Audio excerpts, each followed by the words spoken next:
Billionaire sees a homeless girl teaching his daughter. What he did next shocked everyone. Before we dive into the story, please hit the subscribe button. Also, drop a comment and let us know which city you're watching from. We love hearing where our community is tuning in from. Sit back, relax, and enjoy the story. Amara was just 12, but she had already survived more than most people do in a lifetime. Born to a mentally ill mother on the unforgiving streets, she had no home, no father, and no one to advocate for her. After only 2 years of school, the woman who had been paying her fees vanished, leaving Amara to fend for herself. She was forgotten, hopeless, but incredibly brilliant. Everything changed when she met Sophie, the daughter of a billionaire struggling in her exclusive private school. Amara, the barefoot girl from the gutters, became Sophie's secret tutor. But when Sophie's powerful father discovered a homeless child teaching his daughter under a mango tree, what he did next was shocking. "Dirty thing, I said, leave here!" a market woman screamed, a glob of spit landing inches from Amara's feet. Amara didn't flinch. She was used to the insults, the hatred. She tightened her grip on her mother, Kemi, who sat beside an open sewer, mumbling and tracing invisible patterns in the dirt. Her wrapper had slipped, but Kemi didn't notice, lost in a world only she could see. People streamed past, some staring with pity that never led to help. Amara's 12-year-old soul was far older. She no longer cried when they called her daughter of a mad woman or gutter girl. What hurt was the empty pity. Kemi had once been beautiful, singing Yoruba lullabies on her rare lucid days, calling Amara princess. But those moments were brief, like shooting stars. Most days, Kemi was lost, screaming at her own reflection or throwing stones at shadows. Amara had no father, not even a name or a photograph. "Who's my daddy?" she had once asked.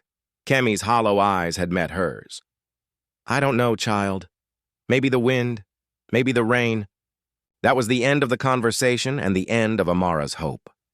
They slept under a broken kiosk, their mattress flattened cardboard, their blanket silence and resignation. Survival was Amara's only language.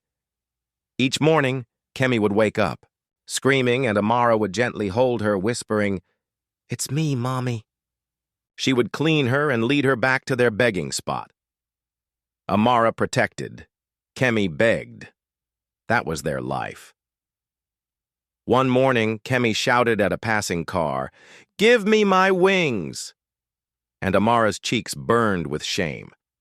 Across the street, a schoolgirl, in a crisp uniform, pointed and laughed.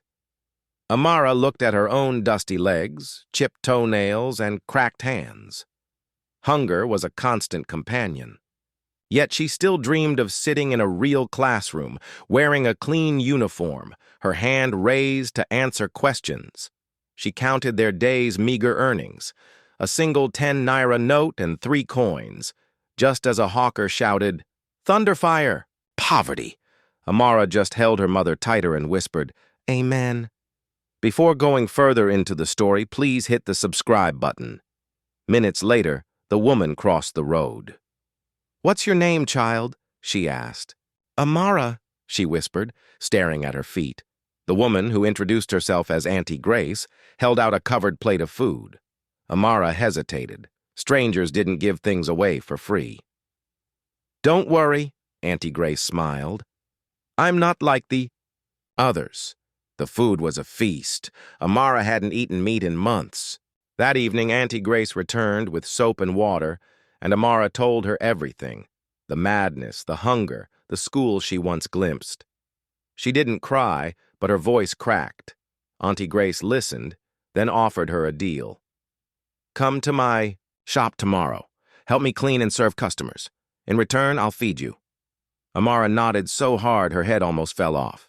The next day, she worked meticulously, washing plates until they sparkled, serving customers with a genuine smile. One afternoon, Auntie Grace saw her solving math problems in the sand. "Where did you learn that?" she asked. From watching the fool school near the express road, Amara said. I memorized what the teacher said. Auntie Grace was silent for a long moment. A week later, she returned with a new exercise book and pencils. A week after that, she went a step further. 3 weeks. Later, Amara stood in a dusty public school classroom, her heart pounding. The second-hand uniform was too big, but it felt like royal robes. Make me proud, Auntie Grace said as she enrolled her. Amara was brilliant. She answered questions older students struggled with and memorized poems after hearing them just once. Who trained this child? The headmistress asked. Auntie Grace, Amara always replied proudly. Every evening after class, she worked at the food stand. Her real reward was Auntie Grace's approval. For the first time, Amara felt seen, truly valued. Then, just when everything was looking up, it all collapsed. Auntie Grace came home one evening, tears in her eyes. My sister in the UK finally processed my immigration papers, she said. Amara smiled. So we're traveling together? Auntie Grace's smile faltered. No, Amara, just me. The room grew quiet. What about me? Amara asked, confused. I've paid for your school fees this term, Auntie Grace said, unable to meet her eyes. Maybe God will send someone else. I've done all I can. Amara stared at her plate of rice, unable to swallow. 3 weeks later, Auntie Grace was gone. The headmistress said, Without school fees, you can't remain here. Amara stood outside the school gate for hours, clutching her book bag, waiting. She never came back. She waited outside the school gate until the sun began to disappear behind. The tall buildings painting the sky in shades of orange and despair. Her uniform was dusty. Her book bag clung to her side like a lifeline. Flies buzzed annoyingly near her ears, but she didn't move. Her eyes remained fixed on the bend in the street where Auntie Grace had promised to return. But that bend remained, cruelly empty. Amara's stomach rumbled loudly. Her throat burned from the dust she'd swallowed throughout the long day. Other children walked past in happy clusters, laughing and chasing each other, their parents waiting with snacks and warm hugs. No one came for her. No one ever would. Eventually, the gateman approached. Little girl, it's time to go home. Amara nodded slowly. She stood, dusted herself off, and walked away with heavy steps. But she didn't go home. Where was home anyway? The broken kiosk where she used to sleep with her mother now housed a violent drunk who had threatened her with a belt the last time she tried to return. The corner by the bakery where Kemi used to beg was now occupied by 2 teenage boys who sniffed glue and fought anyone who dared look at them wrong. The streets had shifted and changed while she was gone, like a puzzle with all the pieces rearranged. The only thing that remained constant was her mother, still mad, still barefoot, still talking to ghosts and demons that existed only in her shattered mind. When Amara found her by the gutter that night, Kemi was attempting to feed a dead pigeon, with Gary soaked in brown rainwater. Mommy, it's me, Amara whispered gently. Let's go somewhere safe. But her mother only hissed like an angry cat and slapped her hard across the face. Amara wiped the blood from her split lip with the back of her hand and sat down beside her anyway. They spent the night curled together on the cold pavement, surrounded by cigarette butts and the constant buzz of mosquitoes. Her mother laughed hysterically in her sleep. Amara didn't sleep at all. The next morning, she wore her school uniform, again with desperate hope. She tied her books carefully in a black plastic bag and walked back to the school. She waited outside the gate like a faithful dog. Maybe they would change their minds. Maybe someone would show mercy. But when the headmistress passed by and saw her, she frowned deeply. Why are you here again? I told you clearly, no fees, no school. I'll pay, Amara stammered desperately. I promise I will. How? The woman asked with cruel laughter. You and that crazy woman don't even eat properly. The words hit like Physical blows. Teachers walked past, staring. Parents whispered and pointed. Amara's cheeks burned with humiliation. "Please, Ma," she begged. "Let me just sit at the back quietly. I won't make any noise." The woman shook her head firmly. "Don't disgrace yourself further. This is not a charity organization. Leave immediately." And that was it. The gates closed, with finality. Amara sat by the wall and cried into her exercise book until all the letters became unreadable blurs. Days turned into weeks of grinding survival. She tried returning to the food stand, but it had a new owner now. Auntie Grace was gone forever. The new woman chased her away with harsh words and thrown objects.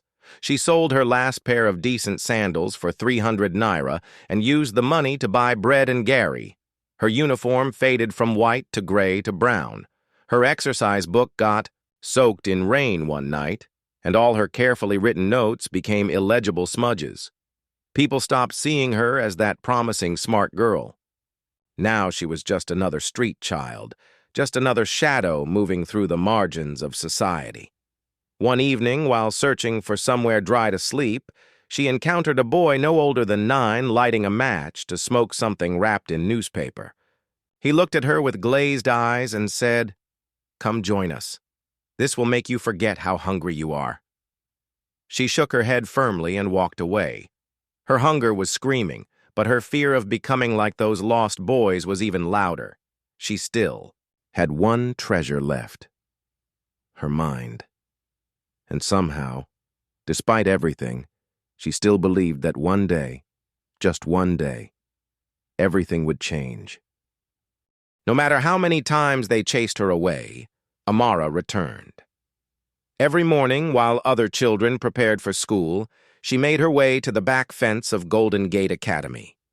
The walls were gold, the windows polished glass, and the students wore pristine uniforms. She didn't belong, but she came anyway. Amara found a small, cracked window behind a classroom, hidden by an old mango tree.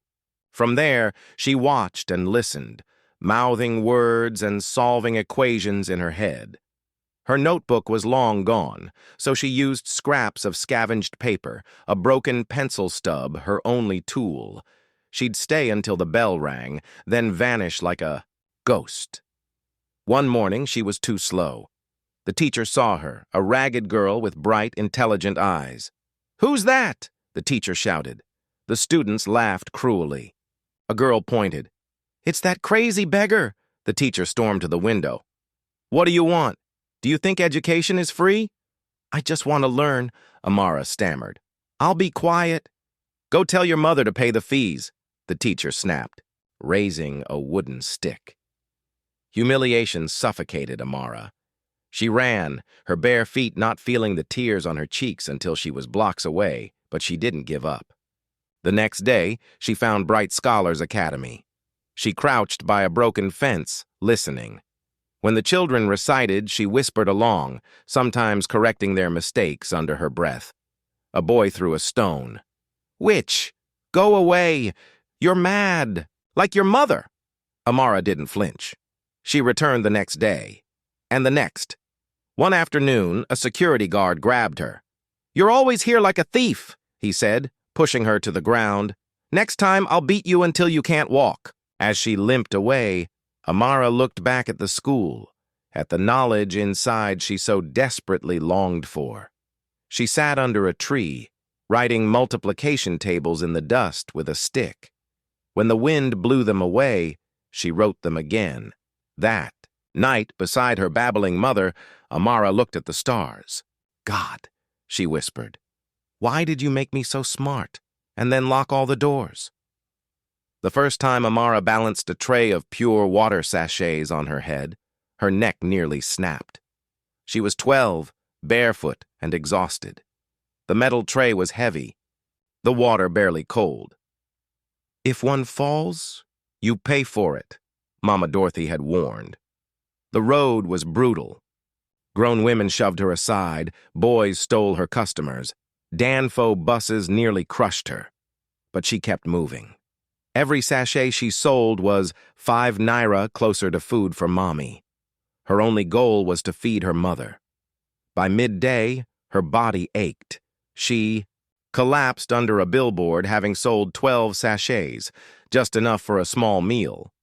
A kind man dropped 200 naira into her tray. "Go buy something to eat, little one." Amara was in shock, but before she could thank him, a teenager snatched the money and ran. She gave chase, her bare feet slapping the hot pavement, but he vanished. Amara sat by an open gutter and sobbed, ignored by the endless stream of people. That evening, she fed her mother with her meager earnings. Her mother, lost in her own world, didn't recognize her. "My daughter is a star," she giggled. "She fell from the sky." Amara held her, patiently feeding her bread she couldn't afford for herself. Later, she found a broken mirror. Her reflection was sunburned, her eyes swollen, her lips bleeding. She looked nothing like the privileged students.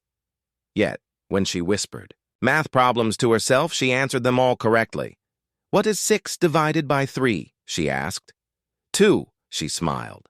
Her mind remained sharp, an inner fire that would not be extinguished. The next day, she was back on the road, selling water to survive, but dreaming of a chance to prove that she was more than the daughter of a mad woman. Victoria Crown International. School was a fortress of privilege. Amara had observed it from a distance many times, but today she had to get closer. She crept along the fence until she found a small gap and squeezed through, her heart pounding. No one saw her. She hid behind trees, eventually finding a large mango tree near the back field. From there, she could see into a classroom through a partially open window. She pulled out her broken pencil and began copying words she heard onto a scrap of plastic. Suddenly, a voice behind her said, "You're the girl they always chase away, right?" Amara spun around, terrified. A girl her age stood there, her uniform immaculate, her name tag gleaming, Sophie Adebayo. "I didn't mean any harm," Amara stammered, backing away. "I was just listening," Sophie tilted her head. "Why do you come to schools if you aren't a student?" "Because I want to learn more than anything." Sophie looked at her polished shoes. "People laugh at me too. They say I'm stupid. I don't understand anything in class, so I come out here and sit alone." Amara was surprised. "You? But you're rich." "Money doesn't make you smart," Sophie said sadly. She sat on the grass. "Can you help me understand this?" She pulled out a textbook on fractions. Amara took the book and broke down the concept step by step. Sophie's eyes widened. "I understand. It makes perfect sense." "You're not stupid," Amara said shyly. "You just needed a different explanation." "And you're not just smart," Sophie grinned. "You're an amazing teacher." They sat under the tree for an hour. When the bell rang, Sophie stood reluctantly. "Will you come back tomorrow?" she asked. Amara hesitated. "They'll chase me away. I don't belong here." "Wait here." Sophie ran off, returning with a security guard. "This is my friend, Amara. She'll be here tomorrow during lunch break. Please let her in." The guard looked bewildered. "But Miss Sophie, she's not a student." "She's my friend," Sophie repeated, her voice firm. "And my father owns this school. Do you have a problem with that?" The guard said nothing. Sophie turned to Amara with a confident smile. "Same time tomorrow?" Amara nodded, still in shock. As she walked out the front gate, she felt a new emotion blooming in her chest. Hope. That night, beside her mother, Amara whispered a prayer. "God, I met someone today who saw me. She listened to me like my words mattered. Please let me see her again." For the first time, she fell asleep with a real smile on her face. They met every day after that, under the mango tree. Amara arrived barefoot in a torn dress, a plastic bag holding paper scraps. Sophie came in a crisp uniform, a lunchbox in, and from different worlds, they found common ground. Their friendship blossomed. Sophie laughed more and her grades improved. Amara patiently taught her. "Read it like you're telling a story," she'd encourage. When Sophie succeeded, Amara would clap with genuine joy. "No one has ever clapped for me before," Sophie once confessed. Despite her wealth, her accomplishments went uncelebrated. "You deserve so much more than that," Amara told her, holding her hand tightly. One day, Sophie asked if Amara had a best friend. "You," Amara answered immediately. "Me too," Sophie smiled, but her expression grew worried. "What if my father finds out?" Amara's heart sank. "He'll be angry. Rich people don't want their daughters associating with girls like me. My mother is called cursed." Sophie leaned in. "You're not cursed, Amara. You're magical. You teach me better than anyone. You make me laugh. You make this place feel like home." Amara was stunned. Her eyes welled with emotion. She blinked away tears. They began to share more than just lessons. Sophie brought a hairbrush and a notepad. Amara, in turn, told stories of stars and magical schools, stories that made Sophie feel less alone. For the first time, Amara felt visible. Their secret friendship continued, hidden from teachers, classmates, and especially from Chief Adebayo, Sophie's billionaire father. Then one afternoon, Amara was late. Sophie waited, panic rising. A full hour passed. Just as she was about to run, Amara appeared breathless. "My mother had a bad episode," she panted. "I had to pull her from traffic." Sophie rushed forward and hugged her. "I thought something awful had happened." "I would still have come to see you even if I had to crawl," Amara promised. Sophie looked at her with fierce determination. "One day, I'm going to tell my father, I promise." "What if he forbids it?" Amara asked. "Then I'll fight him," Sophie declared. That night, Amara lay beside her mother on the street. She clutched the small notepad Sophie had given her, tracing a drawing of two stick figures holding hands under a mango tree. For the first time, she fell asleep, not in fear, but with a flicker of hope. The next morning, Sophie waited under the mango tree, her heart filled with anticipation. Her improved grades had earned her praise from teachers, but none of them knew the real reason for her transformation. Amara, the barefoot girl. Suddenly, black SUVs rolled into the school. Sophie's stomach dropped. It was her father, Chief Adebayo. He never made surprise visits. Just as panic set in, Amara appeared. "I'm here," she called out cheerfully. But her smile vanished when she saw the man stepping out of the lead SUV. "Sophie!" he called. Sophie turned to face him, trembling. "I was having lunch outside, Daddy," she said. "With whom?" he asked, his eyes falling on the girl in a torn dress. "Who is this child?" Amara bowed her head, her body rigid with fear. "This is Amara, Daddy," Sophie said, stepping in front of her. "She's my friend." "Your what?" "She helps me with my schoolwork. She teaches me better than any of my teachers." Chief Adebayo's gaze remained on Amara, who trembled as he asked, "Who are your parents?" "I don't know my father, sir." "My mother. She's mentally ill. We have no home." Amara's voice was barely a whisper. "You've been teaching my daughter in secret?" he asked. "I was scared to tell you," Sophie confessed. "I was scared you wouldn't let me see her anymore." He looked at his daughter, then back at Amara, and his stern expression softened. "I'm not here to hurt you," he said gently. "I want you to take me to see your mother." Amara flinched, but Sophie pleaded, "Promise me you won't chase her away." "I promise," he said. 30 minutes later, the convoy pulled into a chaotic, dusty street. Amara pointed to a woman on the sidewalk, rocking back and forth. "That's my mother." Chief Adebayo crouched down. "Good afternoon, madam." The woman looked at him with vacant eyes. "I'm going to arrange proper help for her," he said quietly to Amara.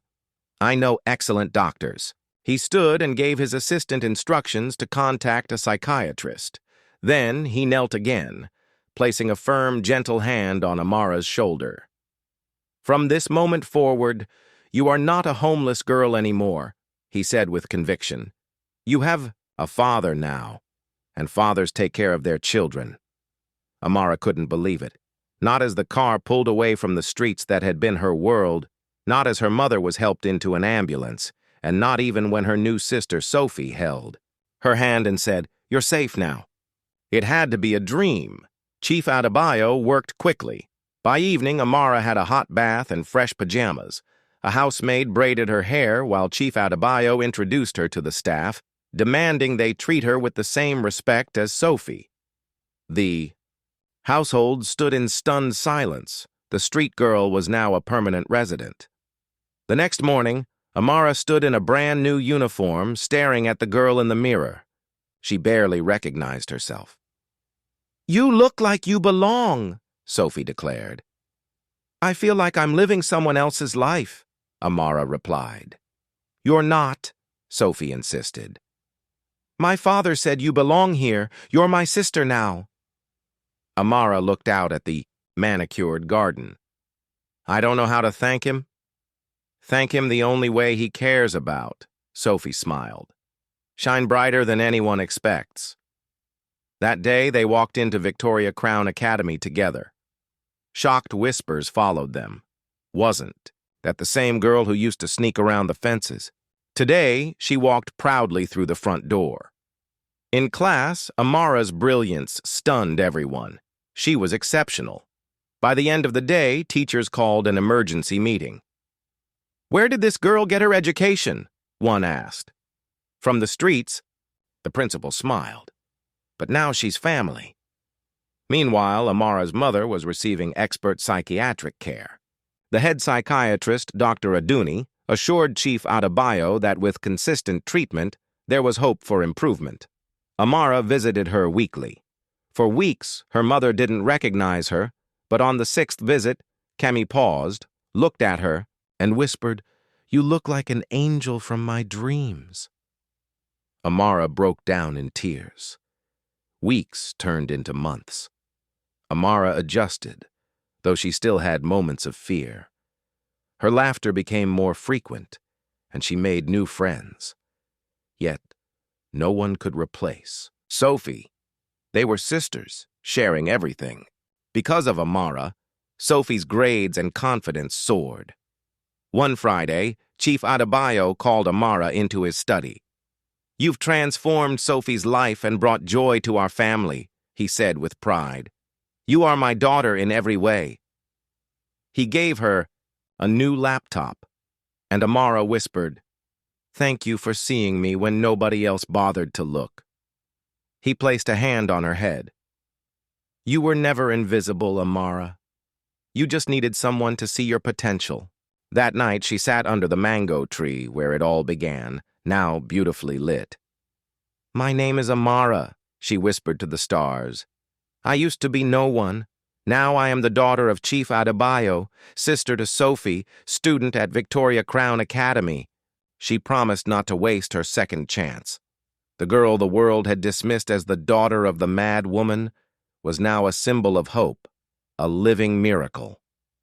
For Chief Adebayo, for Sophie, and for everyone who believed in the power of compassion, Amara was proof that miracles still happen.